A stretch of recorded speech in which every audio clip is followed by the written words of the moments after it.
Hi, I'm Richard Barrett, and we're going to be looking at some Gary Moore tunes. First one, Walking by Myself, starts this way. This is section 1.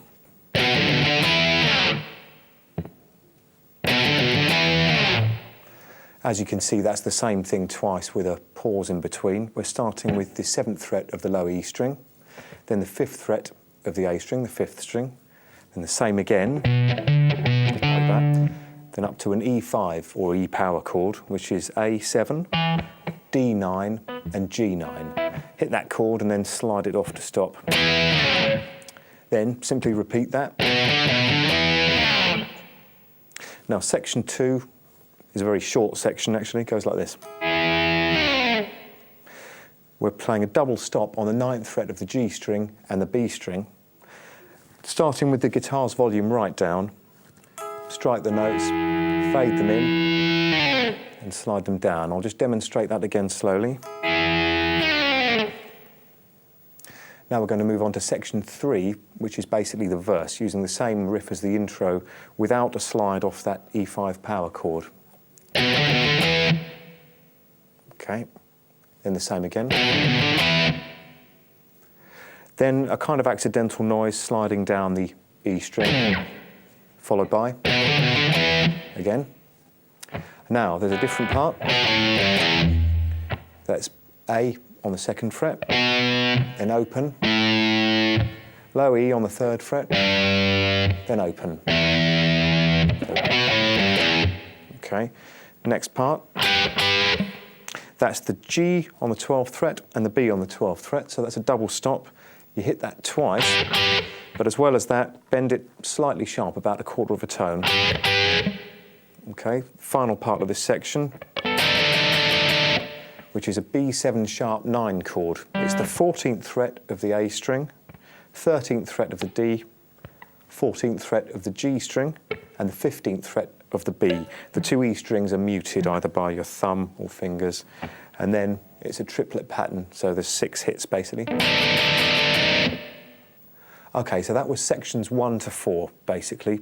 And then when the beat kicks in and the verse kicks off properly, we're starting with section 5, which is like this.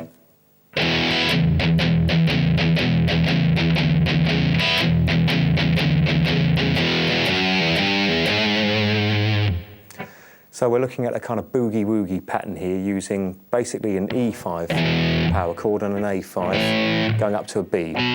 Classic sort of 3-chord trick material, all slightly palm muted, not completely, but in this fashion. So it's basically open low E, 6th string, 2nd fret on the 5th string. So a single hit there. Then the top E and B strings, like an upstroke there, so, and that's quite staccato, you kill that quickly. Then moving up to what is basically like an E6 chord, 4th fret of the A string, and the low E open muted, so there are 2 hits. Back to the original E5 chord, no high strings this time, 2 hits on that. Back to that E6 chord. Similar thing again in the next bar. Then up to the 5th fret, and 2 hits on that. Back to the 4th fret of that A string for another hit. Top E and B strings again, an upstroke. Okay, back to the E5 chord, E6th chord, and I guess that's like a 7th, up again to that. Back to the E6th. And in the final bar of this section, the E5 chord, 1 hit on that. Now a single note run, ascending here. So it's 2nd fret, then pull off to open on that low E string. Similar move, 3rd fret, then open. Then on to the 4th fret of this low E string, just give it some vibrato.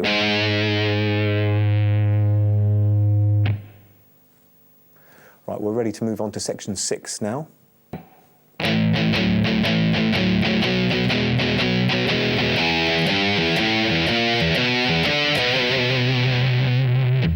Okay, so we have an A5 power chord here.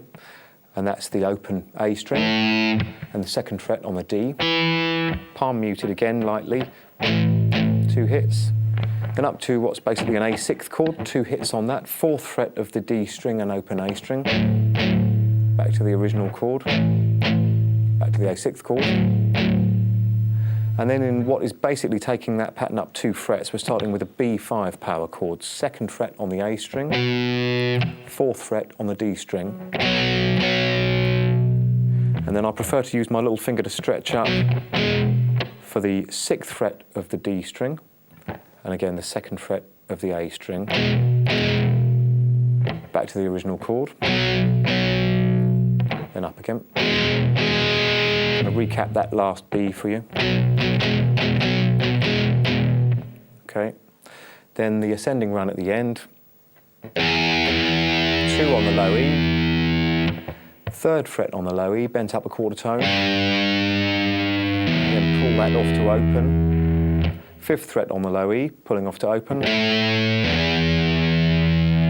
6th fret on the low E, then open, but you pick it this time, 7th fret on the low E, 5th fret on the D, then finally the 7th fret on the low E, this time with some vibrato. After that section, there's a repeat of section 5, which is your kind of, that kind of pattern, okay? After this, we're going to go on to section 7, which is the kind of tail end of this half of the verse. So we're starting off in a similar manner to some of the other sections. I'll play it through for you.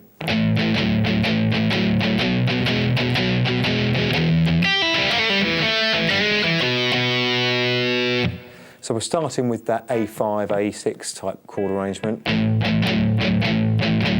up to the B,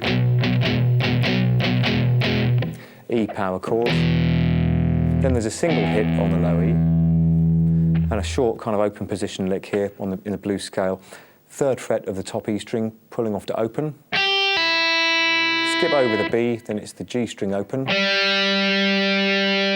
then a kind of double pull off, 3rd fret on the G to the 2nd fret, then to open, 2nd fret on the D, 2nd fret on the G, 2nd fret on the D again, open G, but then like a grace note hammer on to the 1st fret, 2nd fret on the D, and 2 hits on the 2nd fret of the A string.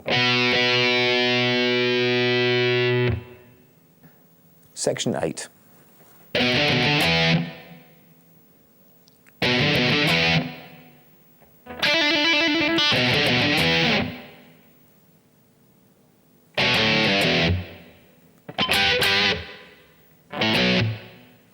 So we've got a very similar fig to the intro really here. The same riff, but no slide down. Same again. Then a trill between the 7th and 9th fret of the G string. So I'll slow that down. Okay, up to tempo, I suppose it's more. Back into. Okay, and then we have the riff that's used to end the intro the first time round. I'll just recap that for you. 2nd fret on the A string, open, 3rd fret on the low E string, then open. Okay, then I'll double stop at the 12th fret twice. And after a quick rest, there's one single staccato hit on a B5 power chord, 2nd fret on the A string, 4th fret on the D, 4th fret on the G. Then we're going into a verse pattern again there.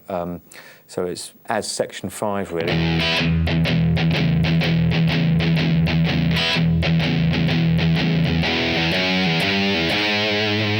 Okay, so that's just running through that again for you. Then the next section is as section 6.